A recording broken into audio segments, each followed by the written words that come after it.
Our meditation for this Palm Sunday is titled Torn in Two. Palm Sunday holds before us two questions. Who is this Jesus? And who are we that he should come to us? Buried in the 21st chapter of Matthew's Gospel is a clue to his identity. Jesus sends his disciples into a village near Jerusalem where they're to find and return with a female donkey and her young colt. In ancient Mediterranean culture, a king could choose to send either of two powerful visual messages to a conquered city with his arrival. Riding a war horse would send a message of iron-fisted domination.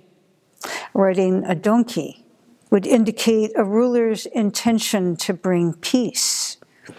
In presenting this tender image of a mother with her baby at her side, Jesus seems to be doubling up on his message of being a king who comes in peace. Our scriptures tell us that when he entered Jerusalem, the whole city was in turmoil, asking, "Who is this?" And the crowds who followed Jesus answered the puzzled citizens, saying, "This is the prophet Jesus from Nazareth in Galilee." But who are we that this kind of king comes to us? The humanity that Jesus came to save is the one who, since the days of Noah, has plundered the earth, subdued creation and one another to take what we want. We are humans grounded in fear, and as a result are obsessed with dominance. In the first century, images of power and control were common. The crosses of execution scattered across the countryside revealed the swift and brutal response that could be expected should someone question or challenge the Roman Empire. Power was won through conflict and retained through the humiliation of opponents. Evidence of our human systems of domination remain today. The powerful still take what they want at the expense of others.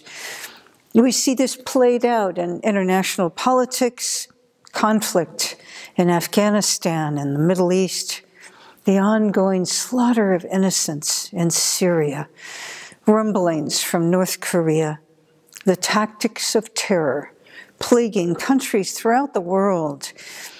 In commerce, competitors are often treated as enemies, and no mercy is shown to those who seek to drive others out of business in order to reach the top of the heap. At its best, in the world of sports, athletes improve their performance in friendly competition. At its worst, opponents feel little about inflicting injury on one another in the quest for glory. Even in the area of religion, human history records the same violence, dominance, and power struggles. Winning is everything, and losers continue to be humiliated. And now, this pandemic has even more poignantly revealed the limitations of our human systems. Minimum wage workers on whom we most depend have been exposed as those with the least access to health care. And the crowded poverty of refugee camps and slums has brought to our awareness a level of contagion that can spread beyond borders to include us all.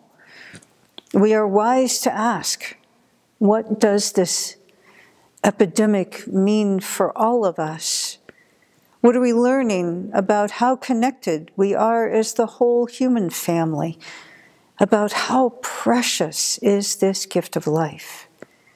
And what can we do to make sure the suffering we are now experiencing as the world doesn't go to waste?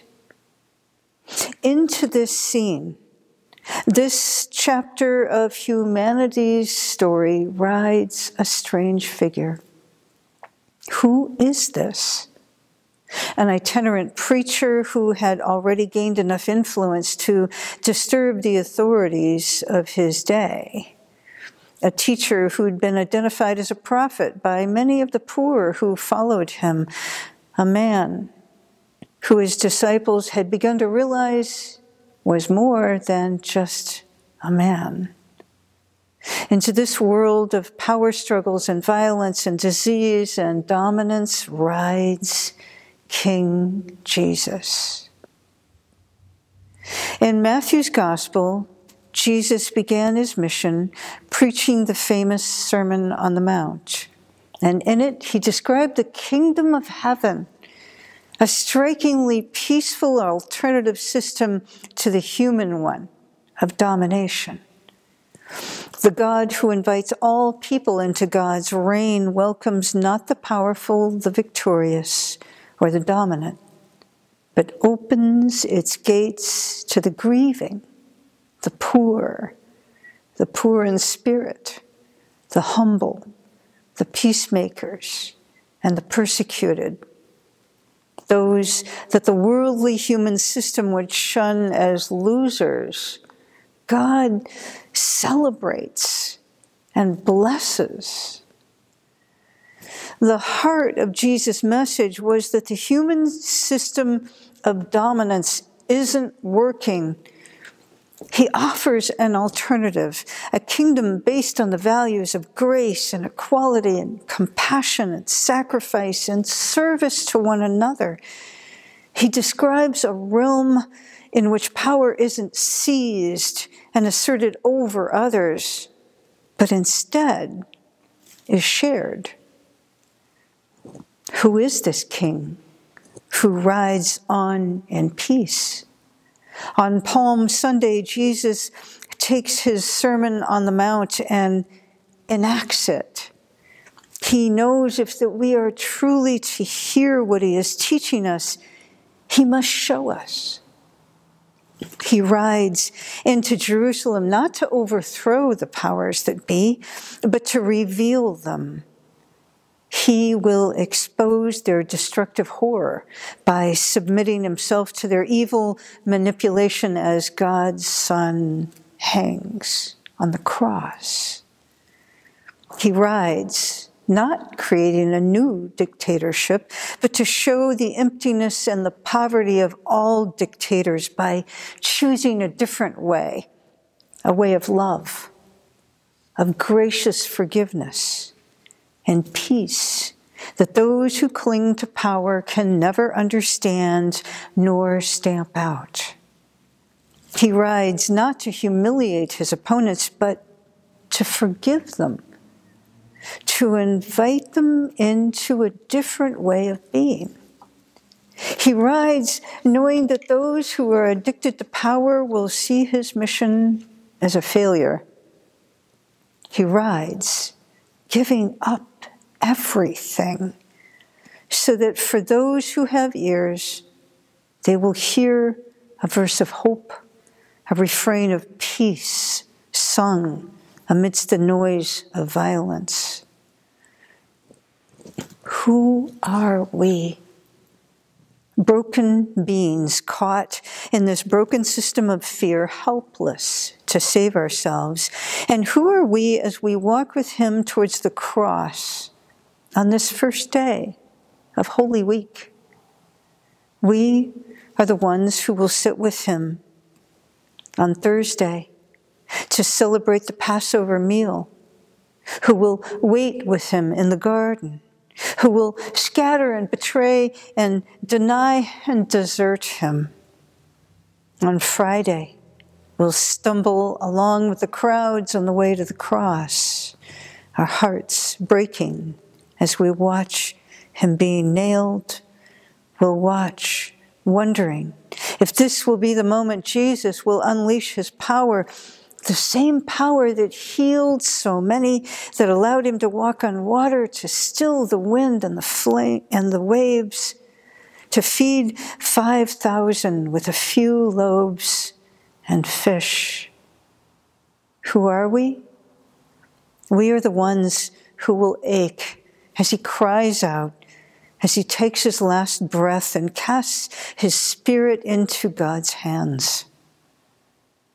Our story tells us that at the moment of his death, the curtain of the temple was torn in two from heaven's reach, top to bottom. At this moment, so will our souls be torn in two. At this moment, the disciples' misplaced hope for the defeat of Rome to be replaced with yet another imperial system, their hopes also will be torn in two. Who are we?